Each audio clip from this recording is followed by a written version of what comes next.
우리 지난 시간 욥기를 다 마쳤는데 오늘 욥기에 이어서 그 시편 말씀 우리 같이 가보도록 합시다.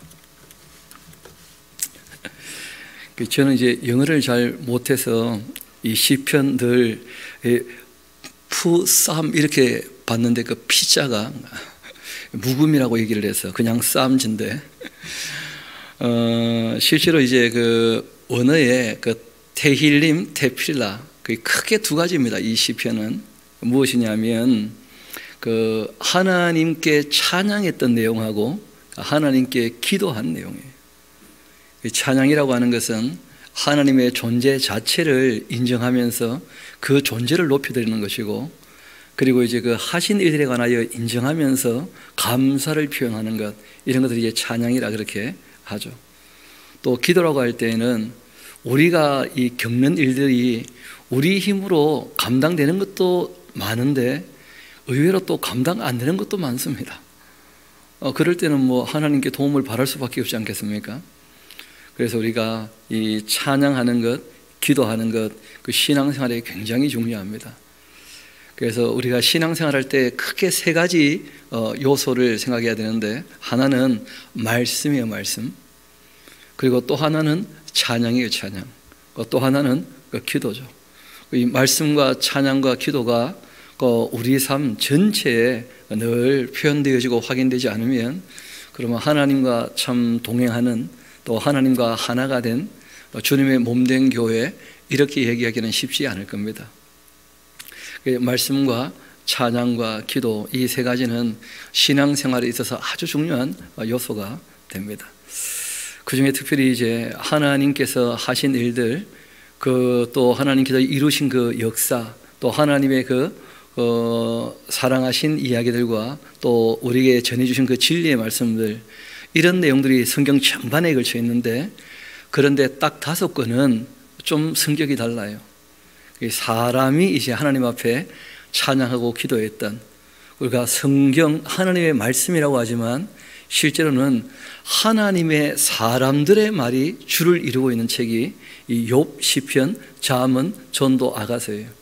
그러니까 하나님으로부터 이렇게 내려온 말씀이 아니고 사람들이 하나님께 올려드린 말씀이 있는 거예요. 이런저런 의문이 있는데 좀 답을 해주시라. 그래서 욥기에서 그 답을 이제 얻게 된 것이죠. 또 하나님께 이렇게 어려움이 있는데 좀 도와주시라. 그렇게 기도했을 때 그 응답이 있는 것이죠. 또 하나님 너무 감사합니다 하고 하나님께 영광을 돌렸을 때 하나님께서 은혜를 베풀어 주시는 것이죠. 또 하나님 주신 지혜를 가지고 내가 살아보니까 너무 좋습디다 하고 이 좋은 지혜를 내 자녀들도 안다면 얼마나 삶이 풍요로울까, 그렇게 해서 이제 기록한 것이 잠언이라는 책이에요. 또 인생 살아보면서 누구나 다 한두 번 겪게 되는 일이 있죠. 한 번 겪으면 제일 좋은 것인데, 그게 뭐냐면 남녀 간의 사랑에 대한 이야기예요.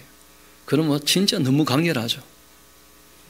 그래서 그런 사랑 이야기를 통해서 하나님과 우리의 사랑이 정말 온전히 이루어진다면, 남녀 간의 사랑은 하나님께 있는 사랑의 어떻게 보면 형상이고요, 그 원형이 하나님께 있어요.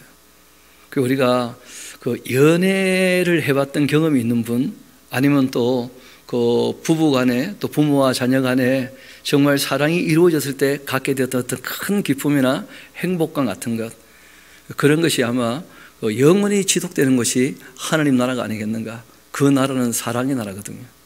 그런 이야기를 하고 있는 것이 이제 아가서예요. 그리고 이제 인생 전반을 다 걸쳐가지고 우리가 온갖 것 추구해 보는데 실제로 영혼과 이어지는 것이 있다. 이 땅에서의 삶만이 다가 아니라는 거예요.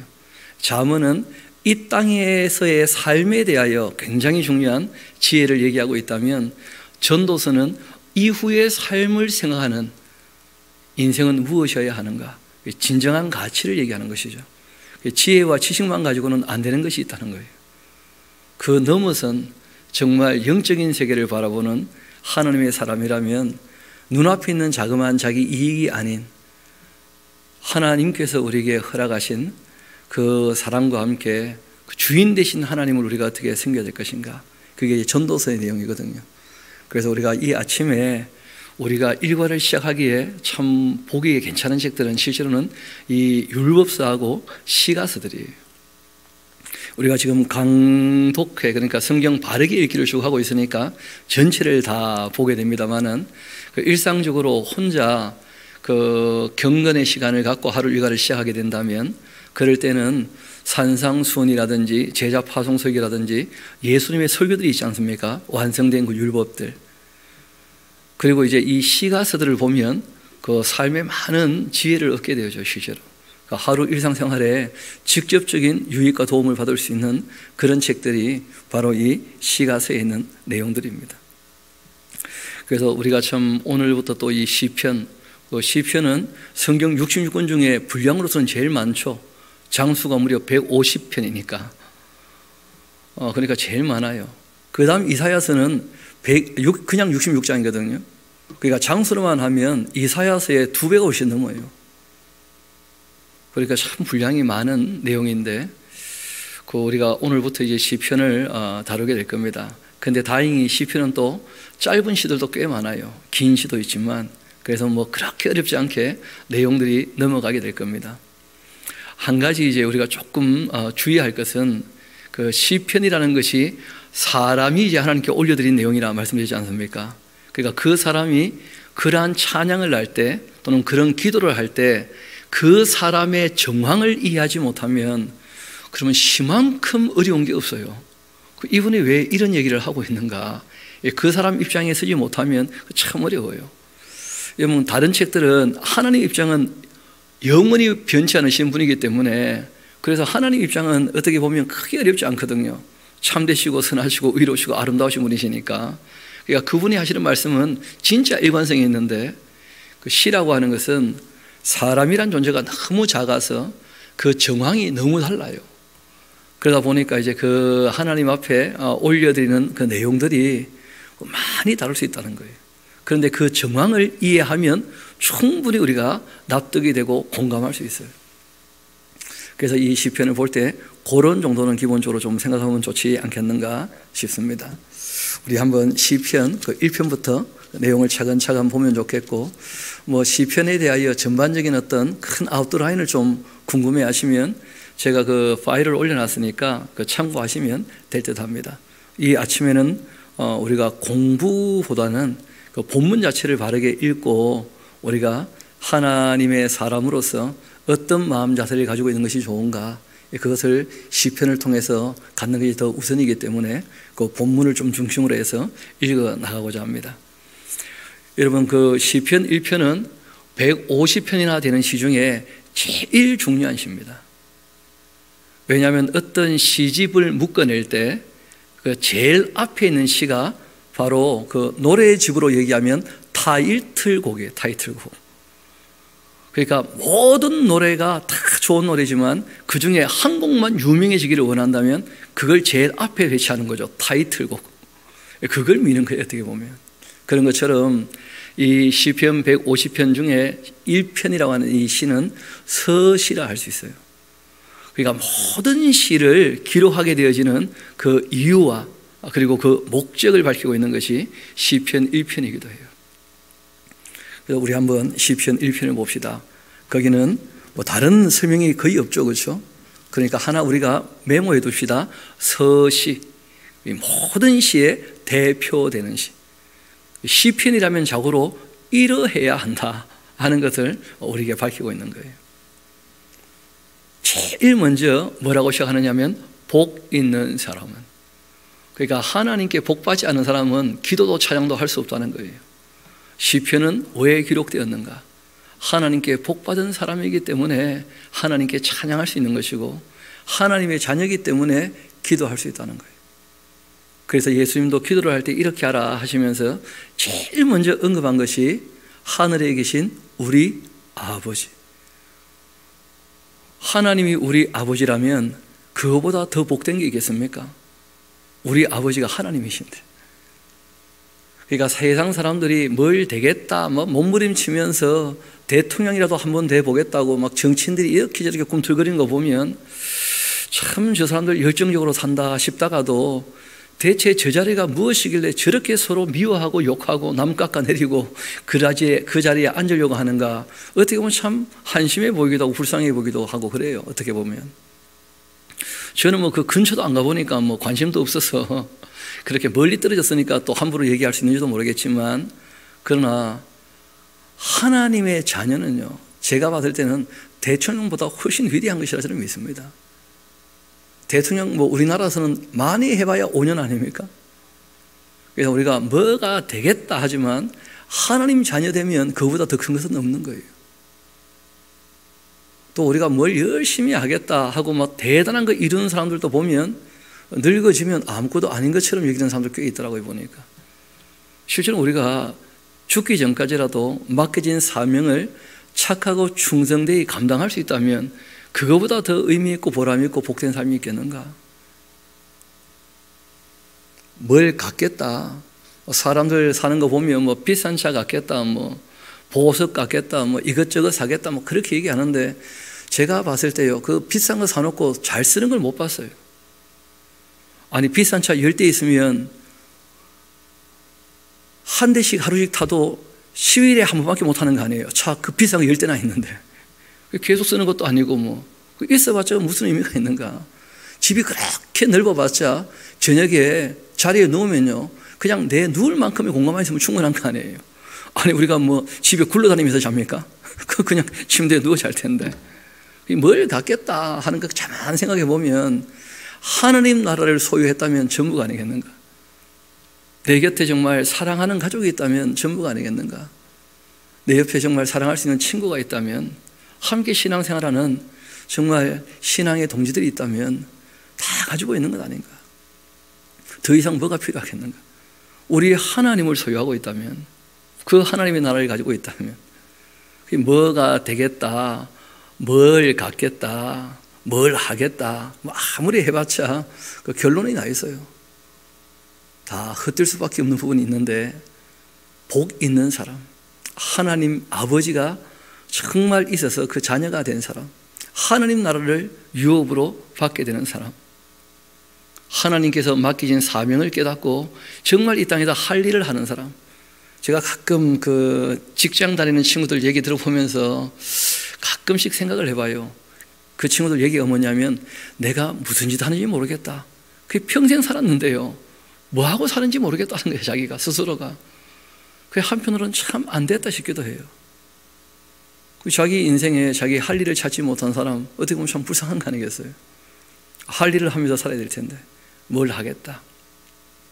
그래서 우리가 맡겨주신 그 사명, 계명을 조차 잘 담당하면 좋지 않겠는가? 그런 면에서 이 아침부터 하나님 앞에 찾아오는 저와 여러분은 복 있는 사람인 줄 믿습니다. 믿는 건 내 마음이니까 뭐 저는 정말 그렇게 믿어요. 그래서 이 시편의 제일 처음이 복 있도다 이렇게 시작하는 거예요. 찬양과 기도는 복 받은 사람이 아니면 할 수 없는 거죠. 그런 사람은 당연히 하나님을 따르니까 악인들의 꾀를 쫓지 않습니다. 죄인들의 길에 서지도 않아요. 오만한 자들의 자리에 앉지도 않고 오직 그 여호와의 율법을 즐거워하면서 그 율법을 주야로 묵상, 지금 우리가 하는 거죠, 그렇죠? 아침 저녁으로 늘 읽는다는 거예요. 이 묵상이란 말은 작은 소리로 읊조린다 그런 뜻이에요. 하가라고 하는 말인데, 마치 동물들이 그르릉 그르릉 하면서 하가 뭐 이렇게 하는 것처럼 쉬지 않고 늘 읊조린다는 거예요. 되뇌이고 읊조리고, 그게 묵상이란 뜻이에요. 그러니까 오만하지 않으려고, 또 죄짓지 않으려고, 또 악을 추구하지 않으려고 늘 말씀을 가지고 자기 마음을 씻어내는 것, 그것이 복된 사람의 가장 기본적인 삶의 자세라는 거예요. 오직 하고 얘기해요. 오직 여호와의 율법을 즐거워하면서, 사랑하니까 그 말씀이 즐거운 거죠. 저도 가만 들어보니까 그렇더라고. 좋아하는 사람이 와서 무슨 말 하면요, 어떤 말을 해도 즐거운 말이라. 근데 마음에 안 드는 사람이 와서 무슨 말 하면요, 좋은 말도 듣기 싫어 그냥. 그러니까 관계가 어떠냐가 더 중요하더라고. 내용도 참 내용이지만. 주변에 이제 그 싫어하는 사람 없도록 마음의 미움이나 중호심 닦아내려고 애를 쓰지만 그 사람이 다 부족한 부분이 있지 않겠습니까? 하나님에 대해서는 우리가 정말 사랑해야 돼요. 그래서 즐거워하며 그 율법을 주야로 묵상하는도다. 그러한 사람이라면 시냇가에 심어 있는 나무, 우리나라하고 그 정황이 좀 다른 걸 아셔야 됩니다. 우리나라 나무는 시냇가에 있으면 홍순할 때마다 고생이라 그러잖아요. 아니 뭐 썩어버리기 쉽고 막 그런데 이 땅은 가문 땅이고 사막 지역이기 때문에 그 시냇가에 심겨진 나무라면 진짜 복받은 나무라. 안 그러면 그냥 황량한 그 가운데 덩그러니 혼자 서 있어야 되니까. 그래서 이제 그 지리적인 배경을 좀 이해하면 훨씬 더 이해가 쉬울 겁니다. 시냇가에 심은 나무가 철 따라 열매를 맺고 그 잎사귀도 마르지 아니한 같으니 그가 하는 모든 일이 다 형통할 것이다. 그 때를 따라 사람들이 정말 자기 그런 얘기 있잖아요. 동양에서도 나이 값을 한다. 그 자기 나이에 맞게 자기 역할 감당하면서 그렇게 일상이 지낼 수 있다면 그거의 형통이에요. 형통. 모든 일이 다 그렇게 형통할 것이다. 때에 맞게 다 잘 이루어지겠다. 뭐 그런 말씀이죠. 악인들은 그렇지 아니하며 오직 바람에 나는 겨와 같도다. 그러니까 항상 정신없이 진짜 폭풍 같은 인생을 사는 거예요. 그냥 휘몰아치듯이. 가끔 그런 분들 만나거든요. 내 인생을 얘기하면 그러면 소설책 5권도 부족하다 하면서 얼마나 인생이 파란만장한지 그런 분들 종종 계시거든요. 얘기 들어보면 바람에 나는 겨와 같도다. 너무 복잡하게 산 이유 중에 하나는 뭐냐면 본인이 어떻게 하고 있는지 좀 생각해 봐야 돼요. 여러분 자기 중심이 딱 잡혀 있고 무게감 있게 살아가면요 늘 안정적입니다. 심지가 견고한 사람은 평강으로 하나님께서 붙잡아 주시겠다고 약속을 하셨어요. 그러므로 악인들은 끝도 안 좋아요. 심판을 견디지 못하게 될 것이다. 죄인들은 의인들의 모임에 들지 못합니다. 하나님의 심판대 앞에 다 서게 될 것입니다. 무릇 의인들의 그 길은 여호와께서 인정하시나 악인들의 길은 망하게 될 것이다. 이게 이제 이 시를 다 이렇게 5편으로 되어 있거든요. 150편. 전체로는 5권으로 이루어져 있어요. 볼륨이 5개가 있어요. 그러니까 이 모든 이 시들이 편집될 때 이렇게 편집하게 된 이유가 바로 여기 있다는 거예요. 복된 사람들의 글들을 좀 다 모아보자는 거예요. 복받은 사람들의 글을 다. 그렇게 해서 이제 그 다윗의 시도 있고 솔로몬의 시도 있고 실제로 제일 앞선 사람은 모세 같은 인물의 시도 있어요. 그리고 실제로 이제 바벨론 포로에서 잡혀온 사람들의 시까지 있으니까 연대기로 따지면 무려 1000년에 걸쳐 기록된 내용이에요. 그래서 어떤 분이 그 시편에 별명을 붙였어요. 1000년의 사랑. 뭐 좀 그렇다지 않습니까? 하나님께 복받아서 하나님 사랑하는 마음으로 하나님께 1000년 동안 인간들이 아뢰었던 말씀 중에 진짜 하나님께 해야 될 말씀 같은 말씀들을 했던 것만 모아놓은 거예요. 그러니까 우리가 시편을 좀 많이 읽어보면 우리가 하나님께 어떻게 입을 뗄지 좀 배우게 됩니다. 하나님께는 이런 고백들을 하거나 표현들을 하는 거예요. 여러분 시편 1편 참 중요하지 않습니까? 이제 우리가 시편 2편을 볼 텐데 더 중요하다 적어놓으세요. 여러분 서시보다 더 중요한 것이 뭐냐면 우리 시의 대상이 누군지 굉장히 중요하지 않겠어요? 그렇죠? 여러분 이 시편의 시는 우리가 일상적으로 보는 사랑 노래라든지 이별 노래라든지 이 세상 사람들이 얘기하는 목가적인 시라든지 자연을 노래한다든지 이런 시들하고는 차원이 달라요. 왜냐하면 사람들의 그 시에는 대상 중에 하나님이 없거든요. 다 만물이거나 사람 정도가 그 시의 대상이에요. 그런데 시편이 왜 일상적인 시하고 차원을 달리 하느냐? 그 시의 상, 그 시의 대상이 하나님이기 때문이에요. 완전히 차원이 달라요. 이런 시는 세상 어디에도 없는 시예요. 여러분 세상의 모든 시는 결국은 사람을 향하여 사람을 위하여 기록되거든요. 그런데 이 시편의 시는 그 대상이 하나님이셔요.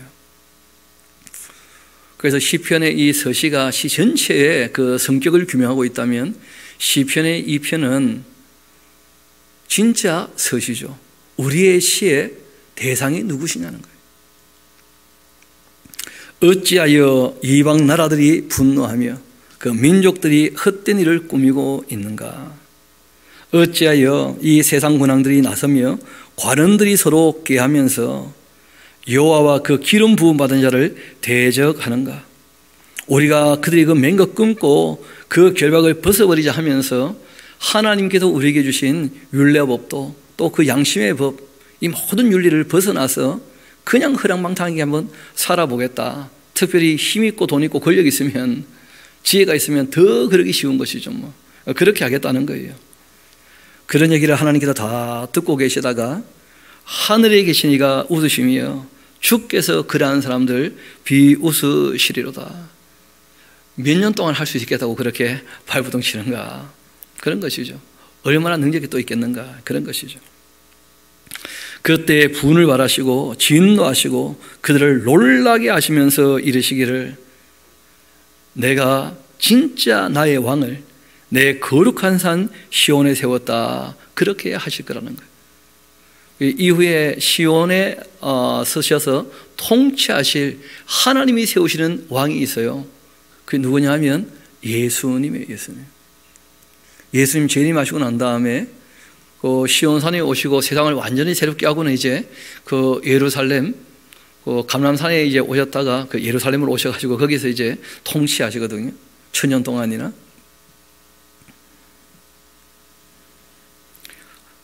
그래서 내가는 누군지는 모르겠는데 어떤 천사일 수도 있죠. 그렇죠? 여호와의 명령을 전하노라. 여호와께서 나에게 이르시기되 너는 내 아들이다. 알고 보니까 예수님이에요. 예수님. 오늘 내가 너를 낳았다. 하나님의 독생자예요. 독생자. 그 시에 예수님의 그 음성이 나와요. 나에게 구하라. 내가 이방 나라를 너의 유업으로 주리니 너의 소유가 땅끝까지 이르게 될 것이다. 하나님이 이 땅 전체를 직접 통치하시는, 지금은 주관자가 주관에 끼어 있어가지고 문제가 많지 않습니까? 하나님이 직접 그 아들을 통하여 통치하시는 시대, 그 천여왕국이거든요. 너가 철장으로 그들을 깨뜨리며 질그릇같이 부수리라. 그렇게 하셨다. 그래서 요한계시록 보면 예수님에 대하여 이 승천하셨는데 이제 재림하시면 철장으로 만국을 통치하실. 철장이라는 것은 왕들이 이제 그 보통 지휘를 할 때는 그 자그마한 지팡이가 있어요. 규라고 해서. 그런데 이제 왕이 그 전면에 나서 가지고 위험을 떨칠 때는 이 철로 된 큰 지팡이 있습니다. 이 철장이라 그래요. 그 철장을 가지고 그들을 깨뜨리고 악한 것들을 질그릇까지 다 부수게 될 거다. 그런즉 이 세상 군왕들 나 잘났다 그렇게 하지 말고 너희는 정말 지혜를 얻어야 된다. 세상의 그 재판관들아 너희는 그 하나님 교훈을 받아들여야 된다. 여호와를 경외함으로써 숨겨라. 지혜의 근본이 하나님을 경외하는 것이거든요. 그 지혜를 얻어야 돼요. 그 하나님 앞에 떨면서 그 하나님을 즐거워하는, 이게 신앙의 가장 기본적인 자세입니다. 경외심과 기쁨, 이게 공존하는 거예요.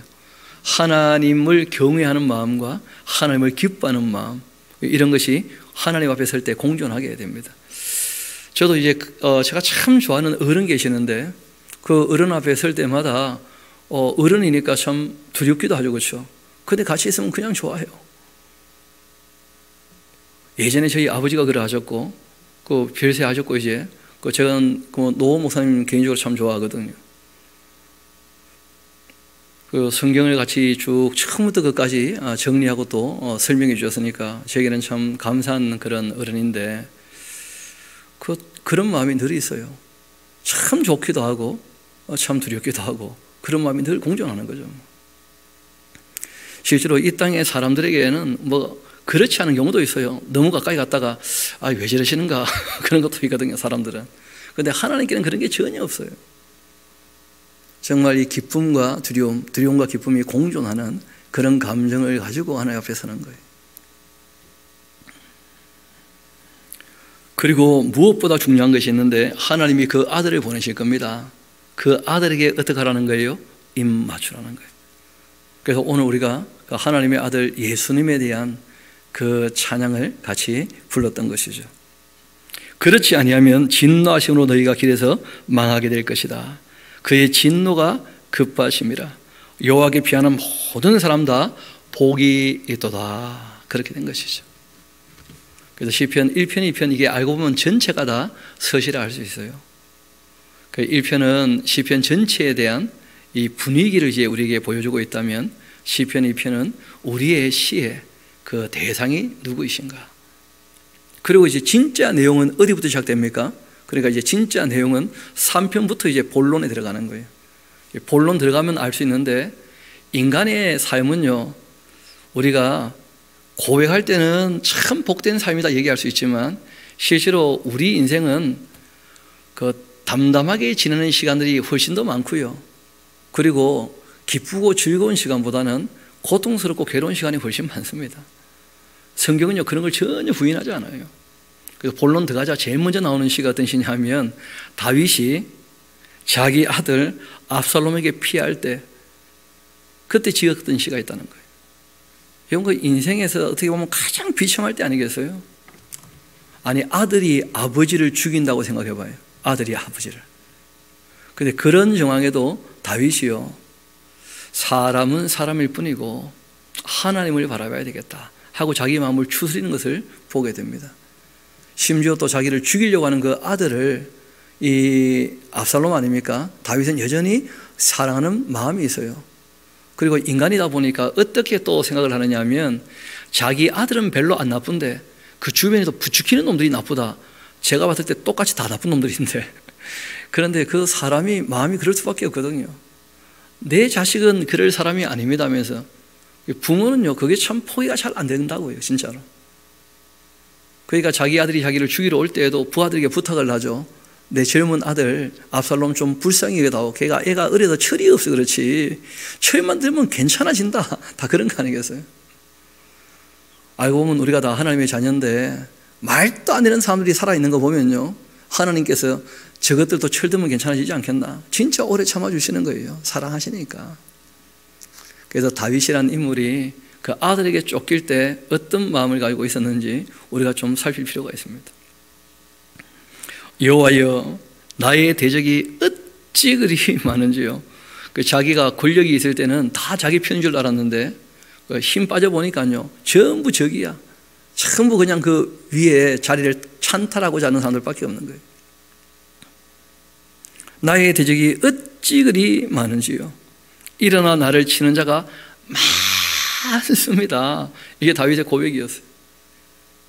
왜냐하면 압살롬이 반역을 할 때 얼마나 많은 사람이 그 반역에 가담했는지, 그리고 다윗이 이 요단강을 건너서 길앗으로 도망갔을 때 그 다윗을 쫓으러 오는 그 군사들 숫자가 어마어마했거든요. 이렇게 많은 사람이 나를 죽이려고 했는가. 다윗이 충격을 먹었어요. 다 자기 군사인 줄 알았는데. 많은 사람이 나를 대적하여 말하기를 그는 하나님께 구원을 받지 못한다 그렇게 합니다 하면서. 그런데 이런 다윗의 마음을요 하나님도 다 아십니다. 하나님의 아들이 십자가에 달리셨을 때 딱 이런 비슷한 일을 경험하셨거든요. 모든 사람이 예루살렘에서 십자가에 못 박으셔서 제자들은 뭐 그 위세에 눌려가지고 한마디도 못하고 다 도망가 버리고 뭐. 그리고 밑에 사람들이 또 얼마나 조롱하는지, 너가 메시아라면 한번 십자가에서 내려와 봐라 하면서.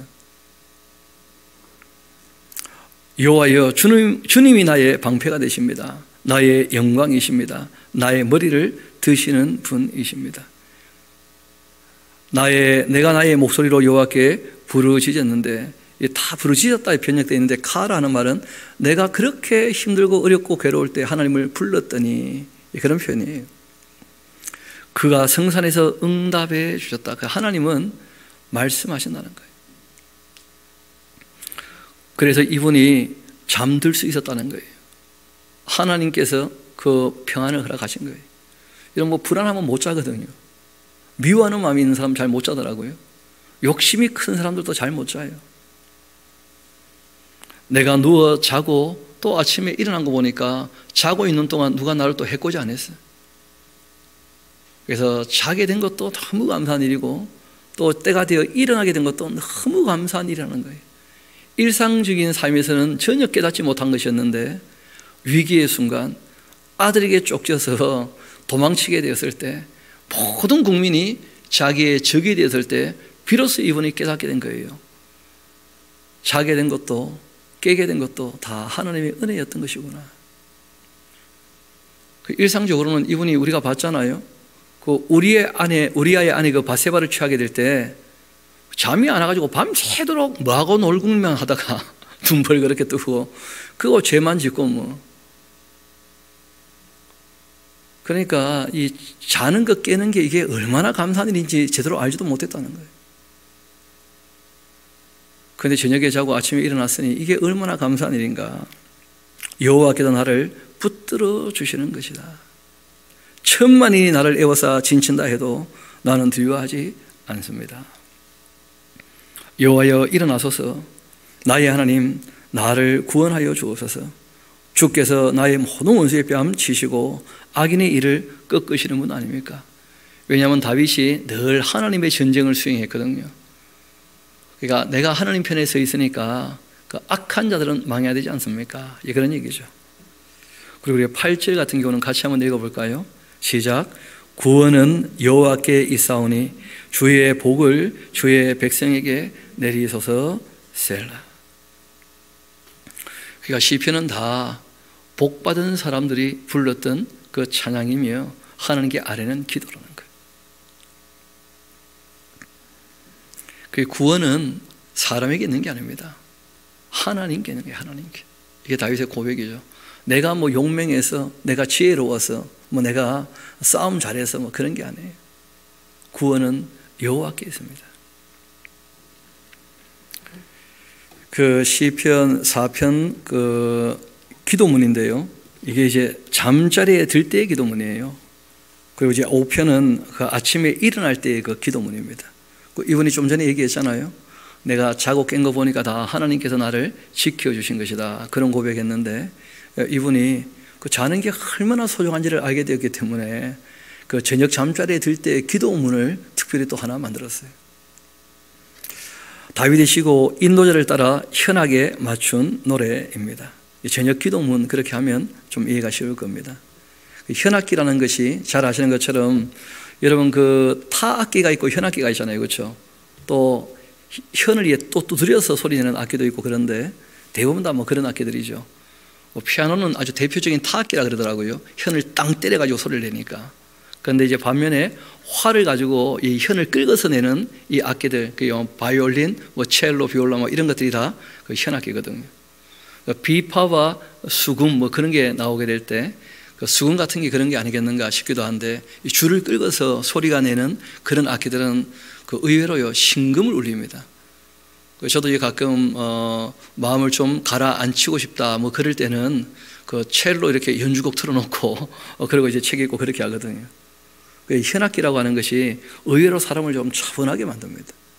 그러니까 저녁에 잠자리에 들기 전에는 그 현악기에 맞춰야 돼요. 이때 뭐 드럼 치고 하면 큰일 납니다. 그 잠 깨지 그래. 그러잖아요. 북 치고 장구 칠 때는 또 따로 있어요. 그 현악기에 맞추노라 이게.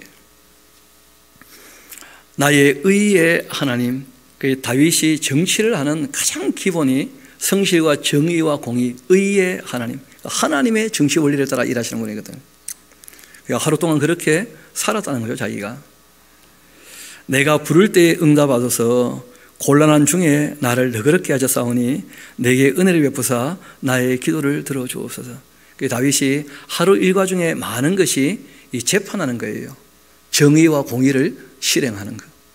그래서 하나님의 정의와 공의를 실행하려고 힘쓰고 애썼다는 거예요, 본인이 나름대로. 그리고 또 하나님께 그 지혜를 물을 때마다 어떤 게 정의로운 것인지 공의로운 것인지 그 응답해 주시라. 때로는 참 판단 쓰지 않아 곤란할 때도 있었다는 것이죠. 그렇지만 하나님께서 다 넓은 마음도 허락하시고 좀 여유도 갖게 하시고 그리고 이제 때가 되면 또 풀리게도 하시고, 그렇게 나에게 은혜를 베푸사 나의 기도를 들으소서. 인생들아, 어느 때까지 나의 영광을 바꾸어 욕되게 하며 헛된 일 좋아하고 거짓을 꾸미려는가. 다윗이 하루 종일 이 재판하고 또 이 정치하고 정사를 담당할 때 좋은 사람만 만나면 참 좋은데 다윗 속이는 사람들도 억수로 많더라는 거예요. 왜냐하면 다윗이 워낙 이 권력을 갖고 있고 풍요롭고 하니까 그 좀 다윗 털어 먹으려고 오는 그 악당들도 많다는 거죠. 뭐. 그래서 별별 사람 다 만나지만 그래도 저녁 되면 잠자리에 들어야 돼요. 그 입 붙잡고 있으면 잠 안 오거든요. 여호와께서 자기를 위해서 경건한 자를 택하신 줄 너희는 알아야 한다. 경건한 사람들은 하늘을 위하여 사는 사람이에요. 왜냐하면 주께서 우리를 늘 위해 주시니까. 내가 그를 부를 때 여호와께서 들으실 것이다. 나는 경건하여 주님을 위하여 일하는 사람이니까 헛된 짓 안 하면 좋겠다. 뭐 그런 것이죠. 그러니까 너희는 떨면서 범죄하지 마라. 그리고 자리에 누워서 심중에 말하고 잠잠해야 된다. 범죄하는 사람은 밤에 잠을 잘 못 자요. 그 사람이 보통 그런 게 있거든요. 너도 나 같을 것이다. 그래서 남에게 악을 행하는 사람은 자기도 해코지 당할까 봐 잠을 잘 못 잔다는 거예요. 불안해가지고. 그러니까 우리가 쏘가도요, 믿는 사람이요, 믿음 없는 사람보다 훨씬 착한 사람이에요. 쏘가도 믿어줘야지 뭐. 안 믿는 사람은 왜 안 믿느냐? 네 놈도 내 놈 같은 것이다. 자기가 믿지 못할 만한 사람이니까 남도 못 믿는 거죠. 의로운 제사를 드려라. 그 정의와 공의를 추구하면 그 단잠 잘 수 있어요. 하나님께서는 그 사랑하시는 자에게 잠을 주시는도다. 그 다윗의 아들 솔로몬의 고백이거든요. 그 자기 아버지 보니까 그렇더라고. 그렇게 이 업무가 많은 것처럼 보이고 참 복잡하고 다단한, 남들보다 얼마나 어떻게 보면 그 인생의 굴곡이 심하겠어요. 그런데 자기 아버지 보니까 잘 자더라고. 보니까 아버지 주무시는 거 보고 이분이 깨달은 거죠. 하나님은 사랑하는 자에게 잠을 주신다고. 그런데 어떻게 그렇게 되었는가? 공의와 정의를 늘 행했다는 거예요. 그러니까 이분이 해결되지 않은 일이 있어도 하나님께서 도우실 거다. 그게 다 신뢰가 되니까 단잠 잘 수 있는 거예요. 우리도 성실하게 정의롭게 공의롭게 살아봐봐요. 잠이 참 답니다. 이어봅시다. 의의 제사를 드리고 여호와를 의지할지어다. 여러 사람의 그 말이 우리에게 선을 보이지 자 누구뇨? 그렇게 하는데 여호와여 주의 얼굴을 들어 우리에게 비추어 주옵소서. 하나님의 그 진리의 빛, 그 은혜의 빛, 그 빛이 바로 선한 빛이고 의의 빛이고 사랑의 빛이고 그런 것이거든요. 하나님은 참되고 선하고 의롭고 아름다우신 분이시니까.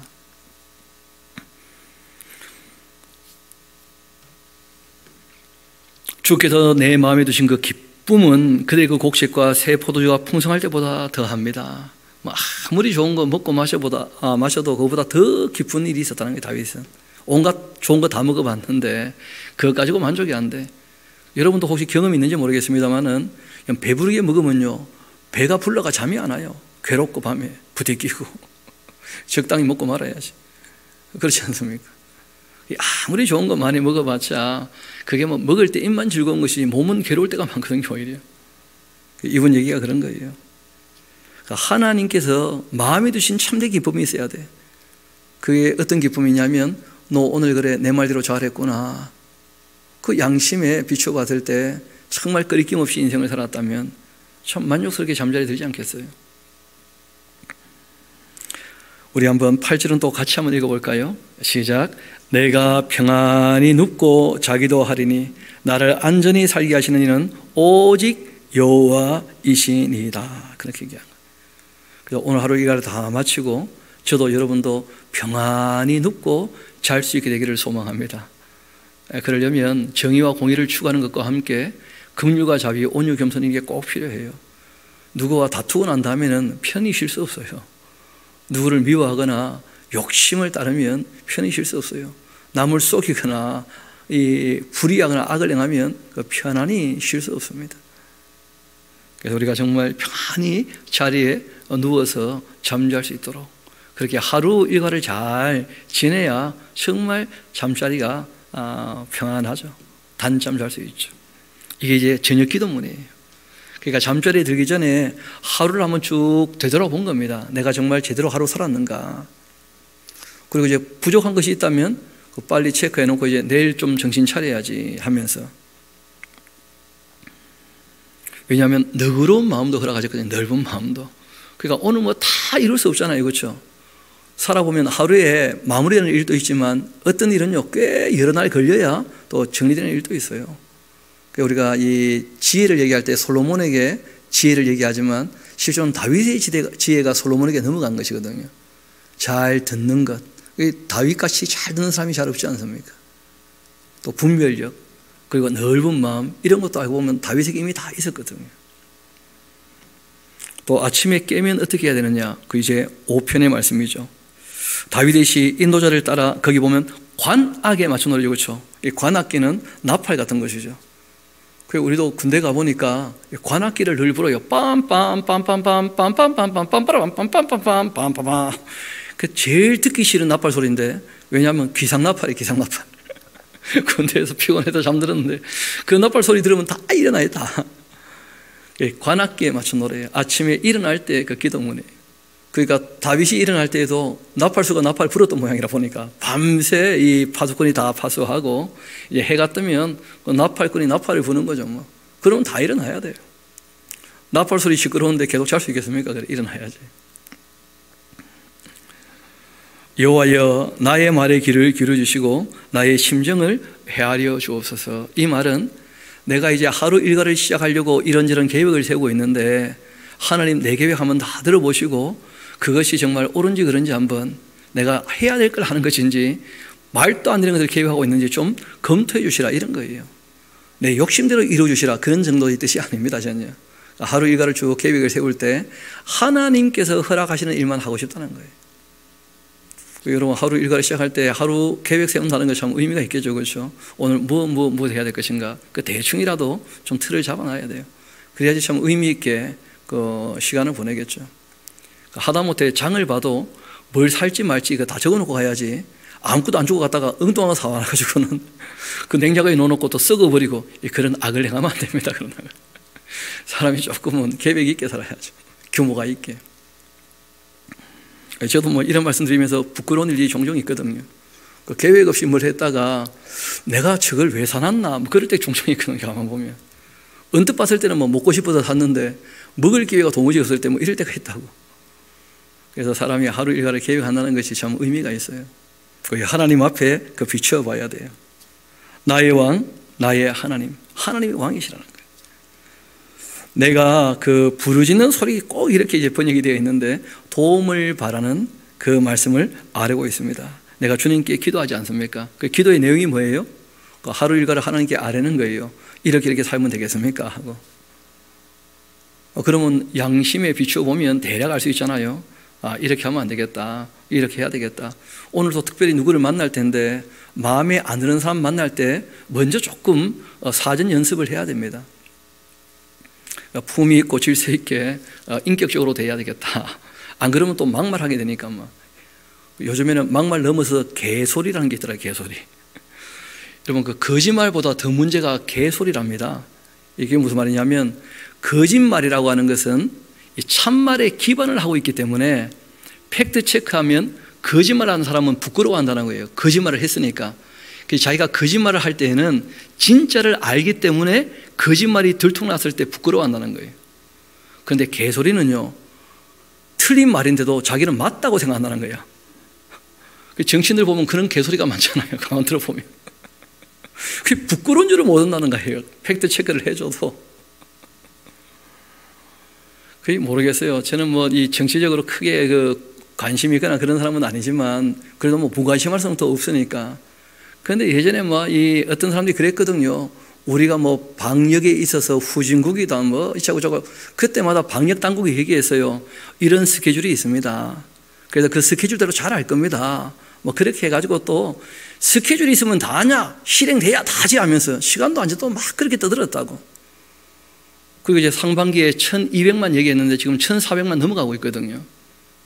그런데 어제 보니까요, 그렇게 얘기했던 국회의원이 뭐라고 하느냐면 우리가 지적을 해가지고 잘했다는 거라. 그런 거 보면 야, 진짜 정치인은 아무나 할 수 없다. 아무나 어떻게 저렇게 뻔뻔할 수 있나 싶을 정도로 부끄러워할 줄은 몰라요. 부끄러워할 줄은. 가만 보면 자기들이 말을 막 다그쳐가지고 일이 잘 됐대. 방역당국이 이미 얘기했거든요. 스케줄이 다 있다고. 그런 거 보면 야, 참 저 사람도 또 입장 바뀌면 또 똑같아지겠죠. 그렇죠? 그 정치는 그냥 정치인 거예요. 가만 보니까 우리가 막말을 하지 않도록 조심해야 돼요. 막말을 하지 않도록. 이 막말을 하거나 개소리하는 이유가 있답니다. 사실이 아니더라도 자기 지위나 자기 욕심을 채우고 싶으면 그 개소리를 하게 된다는 거예요. 우리가 늘 아침에 일어나서 하나님 뜻 안에 우리가 살고 있는가 늘 점검해야 돼요. 그런 거 안 하면 밖에 나가서 이상한 소리 하게 돼요. 사람인데 개의 소리를 한다는 거예요. 개의 소리를.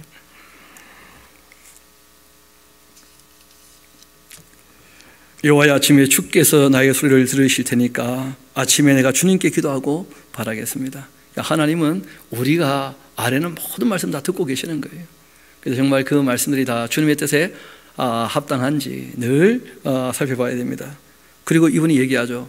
우리 주님은 죄악을 기뻐하는 신이 아니시니까 하루 일과의 그 계획 중에서 잘못된 것이 있는지 죄된 것이나 악한 것이 있는지 다 검토해서 그런 거 다 다듬어야 되겠죠. 그렇죠?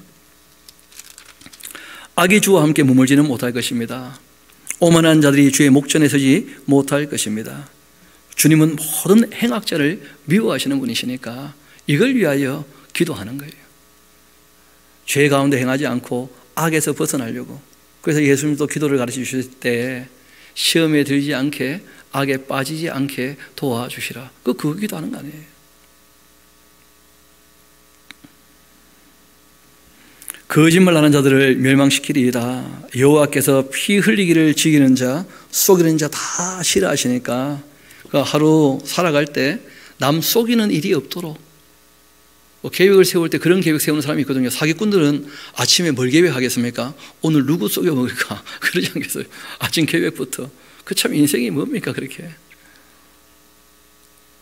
그래서 혹시 우리 안에 티나 주름 잡힌 것이나 흠이 있는지 늘 살펴서 이제 하루 계획 세우고 하루 일과를 살아가야 되겠죠. 저도 이 경험해 보니까 정신없이 살 때하고 하루 일과를 조금 이렇게 챙겨서 살 때하고 그 삶의 규모가 달라요. 그 저녁에 서게 되었을 때 많은 생각이 달라집니다. 후회가 훨씬 적죠. 그러니까 계획한 대로 이렇게 실천하게 되어지면 스케줄 잡아가지고 이어봅시다. 오직 나는 주님의 풍성한 사랑을 힘입어서 주님의 집에 들어가 주를 경외함으로 성전 향하여 예배하겠습니다. 이분은 하루 일과 중에 늘 하나님께 특별한 시간을 좀 내겠다 그런 마음이 있어요. 그러니까 정말 다윗이죠. 여호와여 나의 원수들로 말미암아 주의 의로 나를 인도해 주시고 주님의 길을 내 목전에 곧게 해 주옵소서. 본인도 정의와 공의를 따르고 싶어 하니까 말씀드렸죠. 다윗이 하는 일상의 가장 많은 일이 이 정의와 공의를 실천해야 되는 재판하는 일이었거든요. 그러니까 하나님의 의가 자기에게 꼭 필요하다는 거예요. 정말 내가 하나님의 뜻을 따라 공의와 재판을 행하는지 그게 중요한 것이니까. 또 이분이 하나님께 아뢰는 게 있어요. 여호와여 나의 원수들로 말미암아 주의 의로 나를 인도하시고 주의 길을 내 목전에 곧게 하실 뿐 아니라 그들의 그 입에 신실함이 없는 사람도 또 많이 만날 거라는 거예요. 하루 일과를 진행될 때 그 속을 수 있잖아요. 또 그들의 그 심중이 심히 악하며 또 그들의 목구멍은 열린 무덤 같고 또 그들의 혀는 아첨합니다. 그러니까 아첨의 말을 잘 구분할 수 있게. 왜냐하면 아첨하는 말은 들을 때 기분 좋거든요. 기분 좋은 감정 때문에 진리를 가르칠 수 있다는 거예요. 정의와 공의가 굽어질 수 있다는 거예요. 그래서 성경은 우리에게 재판하는 사람은 뇌물 같은 거 절대 받으면 안 된다. 그 나의 뇌물이라는 것이 마음을 굽게 한다는 거예요. 그런데 뇌물이 물질만이 아니고요. 아첨하는 말도 일종의 뇌물일 수 있거든요. 그런 말을 듣다 보면 사람이요, 그 마음이 이렇게 휘는 수가 있다는 거예요. 그래서 그렇게 속지 않도록 정말 하나님께 바라고 원한 것이죠. 정의와 공의가 굽어지지 않도록. 이번에 아침에 일어나서 기도했던 내용들을 쭉 보면 우리는 또 우리에게 주어진 일들이 있지 않습니까? 그 일들을 어떻게 감당할 것인가, 그 한번 기준을 잘 세워봐야 되겠죠. 목구멍은 열린 무덤이다 하는 것이 또 무슨 말이냐면 욕심을 가지고 와서 얘기하는 사람들도 꽤 많다는 거예요. 근데 그 욕심이 함께하게 되어지면 어떻게 되겠습니까? 그거 안 되는 것이잖아요. 그런 걸 잘 분별할 수 있는 그런 귀가 꼭 필요하다는 거예요. 그런 마음이 필요하고, 이것이 아침 일과를 시작할 때의 이분의 기도문이었어요. 시험에 들지 않도록. 그 예수님께서 이렇게 기도하라 할 때 그 기도의 참 좋은 모델 중에 한 분이 누구냐면 다윗이라는 인물이었어요. 다윗. 좀 더 이어봅시다. 하나님 그들을 정죄하시고 자기 꾀에 빠지게 하시고 그 많은 허물로 말미암아 그들을 쫓아내시고 그들이 주를 배역한 것이니까, 자신은 하나님 편에 서기를 원한다는 거 아니겠어요? 그렇죠? 주님을 배역한 사람들, 그 악당들에게 속지 않도록 도와주시라, 그런 것이죠. 그리고 우리 11절 12절 같이 한번 읽어봅시다. 이것이 결론적인 내용이죠. 시작. 그러나 주께 피하는 모든 사람은 다 기뻐하며 주님의 보호로 말미암아서 영원히 기뻐 외치고 주님의 이름을 사랑하는 자들은 주를 즐거워하리이다. 여호와여 주는 의인에게 복 주시고 방패로 함같이 은혜로 그를 호위하시리이다. 아멘. 다윗이 늘 바라는 것이 하나님 편에 서기를 원한다는 거예요. 주님께 피하는 자, 그런 사람들은 누구든지 나만이 아니고 주님께 피하는 사람이라면 그럼 다 기뻐하게 될 것이고 주님의 보호로 말미암아서 영원히 기뻐하게 될 것이다. 주님의 그 이름을 사랑하는 자들, 주님을 즐거워할 것입니다. 여호와여 주님께서는 의인에게 복을 주시는 분이시니까, 그 시편에 보니까 진짜 복된 삶을 사는 사람들의 그 고백들이죠. 그렇죠? 방패로 한같이 은혜로 그를 호위하시리이다 하면서 하루 일과를 시작할 때 내가 주님 편에 있어서 하나님께도 맡기는 사명을 잘 감당할 텐데, 그런데 만나는 사람들이 대상이 있는 일들이니까 그 악당들 많이 만나게 될 수밖에 없으니까 그들에게 속지 않도록 하나님께도 도와주시라. 그렇게 이제 기도하면서 하루 일과를 시작한 것이죠. 오늘도 이제 우리가 하루 일과를 시작하려면 여기까지 해야지 제일 좋지 않겠나 싶습니다. 우리 오늘 여기까지 하고, 오늘은 우리 주님께서 가르쳐주신 기도문으로 우리 같이 기도하도록 하시겠습니다.